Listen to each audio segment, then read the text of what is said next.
We are 1 week away from the NFL draft, the draft in which is going to help reshape the Chicago Bears for the next handful of years. This is a draft that is so important to the Bears' future that some have labeled it maybe the most important draft that Ryan Poles will have as a GM. I'm going to give my thoughts on what the perfect draft outcome is for the Bears, at least through the first 4 rounds. And we're going to talk about what scenario in which the Bears would trade down and why it could benefit the team in the long run. We're going to get into all that and more right after this.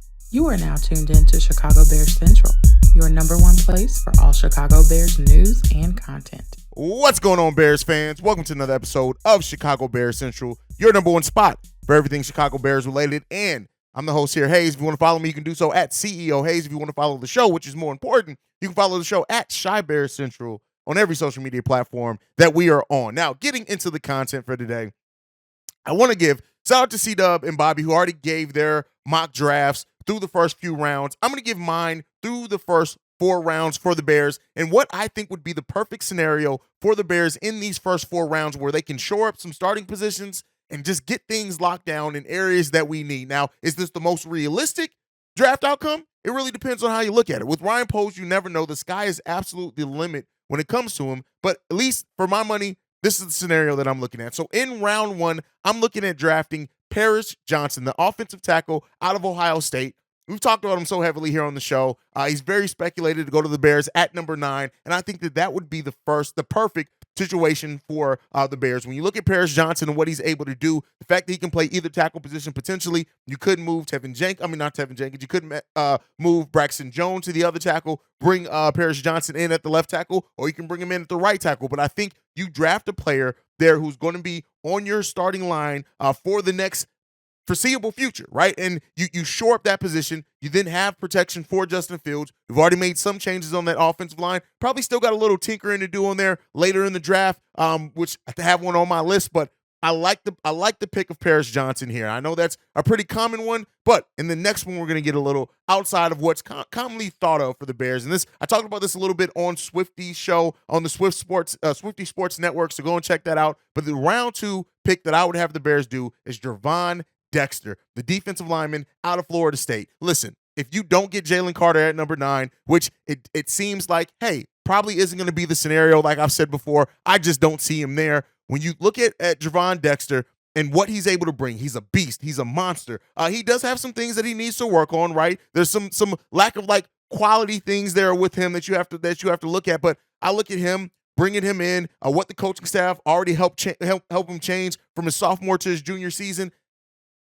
I think that this is a player that you bring in, you can absolutely develop, and he can be a starter on that defensive line for you for years and years to come. I think you're going to come in, get somebody who's going to give the effort, who's going to maximize on their potential. Some especially when you have character issues elsewhere in the draft. This is not to compare him and Jalen Carter, because I still think ceiling Jalen Carter absolutely has the highest ceiling. But when you look at a player and you can bet, hey, this player is going to maximize on their potential because they're a damn good worker. They're going to work hard. They're going to give the effort. They're going to be coachable. They're going to come in and do those things. And I look at Gervon Dexter as a guy he's going to ball out. And I do think that at that second round, at that 53rd overall pick, you can get him and feel like you maybe got a steal later down the road when he develops and gets to that ultimate version of himself that he can ultimately be. Next one up, in another one in round 2, 61st overall, I'm looking at Felix and Uduki and Idike Azuma. I probably murdered that as well, but he's an edge out of Kansas State, and this guy, listen,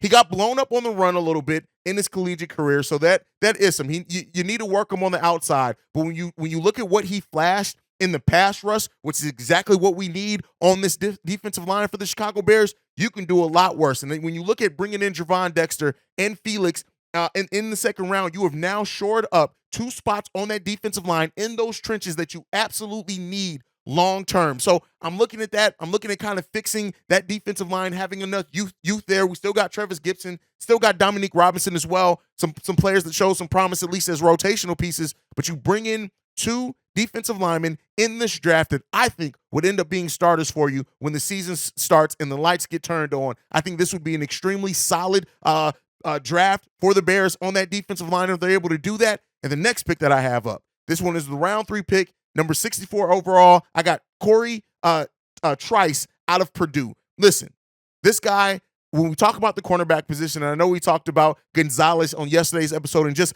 the high-level athlete that he is, but when you look at Trice and what he can be for you, you bring in another cornerback that projects at some point maybe to be your cornerback 1 or 2 or whatever happens. He has that potential. He picks the right angles, right? He's quick for his size. He's aggressive. I like what he does. I like how he also defends with his body. So I like that all as well. When you look at the height weight combination and things like that, and the fact that he ran a 4.47.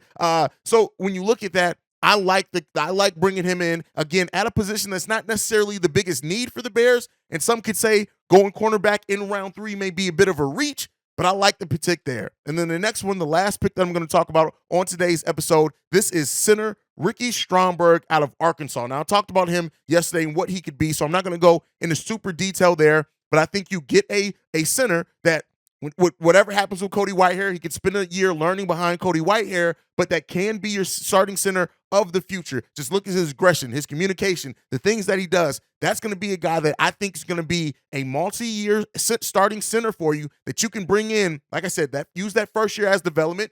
He's still going to get plenty of snaps if he comes in. May not be that starter, but I would not be surprised if we do draft Stromberg that he is the starter by the end of the season. That's my opinion, at least rounds 1 through 4. Let me know what you guys think on that. Do you think I'm off my rocker with any of these picks? Do you think that you'd rather see other picks there? Are there some names that I mentioned with Dexter specifically that you didn't necessarily think of coming to the Bears? Let me know what you guys think about that all down below. Now, with that being said, now that I've given my thoughts on what the Bears should do in some of these rounds, one of the things right now with the Bears and the conversation around them, drummed up with the Steelers pick, things like that, is what situation and scenario would the Chicago Bears trade down from that number 9 pick, and how far would they be willing to go down?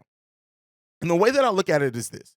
If they do go down, a couple of scenarios have to happen, right? You have to look at either Anthony Richardson, Will Levis, or Jalen Carter falling down to that number 9 spot.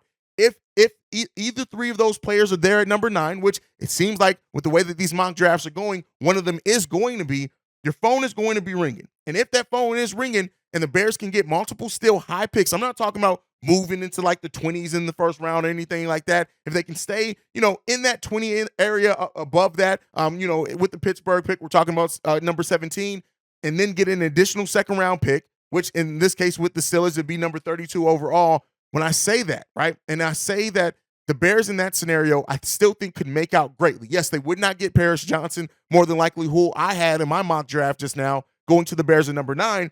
Considering the number of holes that the Bears have to fill, getting more picks, especially if they're in that mid first round and additional second round picks, the Bears can still walk away with a bunch of potential starters in that area. Now, one could say as well, yeah, we have holes to fill. And as we've told you guys here, not every hole is going to be filled in this year's draft. It's not going to be filled in this year's draft. But if you have your guys there, right, and this is all predicated upon Ryan Poles having guys that he sees fitting the system, the scheme, and being able to be starters for him early on, if he does see that, he may try to aggressively go after that. But again, kind of the mindset that I have, if one of those players, to me, well, not the quarterbacks, because we don't need quarterback for the first time in Bears history, right? But no, if it's Jalen Carter, my opinion is you draft him, right? Now, I know not everyone shares that opinion, and especially depending on what the haul you could get back at that point is, I still look at Jalen Carter. People still think and say he has generational talent. That's some of the people who are paid to cover these drafts every single year.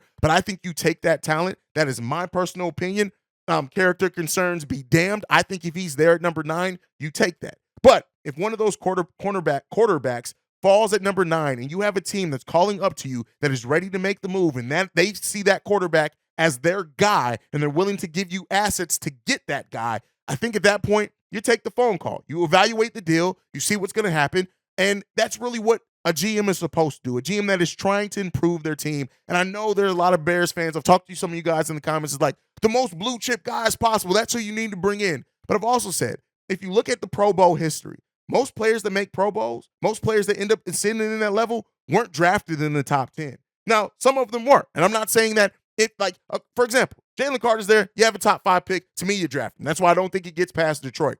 But you can still absolutely get guys that are going to be great for you. Not just good starters that could potentially be great for you. And I think That's the difference between having a GM that just drafts best available and a GM that actually does their research to uncover the player that they think is going to fit and the player that they think has the potential to develop outside of or more than just what you see in them currently in this draft state. So if Ryan Poles is doing that, look at what he did with getting an undrafted rookie in Jack Sanborn, who Chicago loves now. If that happens and he sees guys in those areas, while it may initially look like the Bears are passing up on blue chip guys, they could actually be getting better talent in the long run if they've done their due diligence, as we think Ryan Poles and his executive staff and scouts have done. But you guys can let me know what you think on everything down below. Get in any voicemails, anything. Tomorrow is the mailbag episode for Chicago Bears Central, so I'd love to hear from you guys. I'll tell you guys how to get that in here in a second. Make sure you're following the show at Chi Bears Central. You can send us any feedback, questions, comments, concerns, ChicagoBearsCentral@gmail.com. And then lastly, if you want to leave a text message and or voicemail, the number to do so, 773-242-9336. Also, if you want to get a mailbag question in but don't want to leave a text message and or voicemail, leave it in the comment section of any video. Just put mailbag in front of your comment. I'll find it and be able to use it for the show. But that's my time for today, man. Thank you so much for being the best part of Chicago Bears Central. And like I like to end every episode on, bear down. Love you guys. See you guys tomorrow. Peace, y'all. This has been a presentation of the Break Media.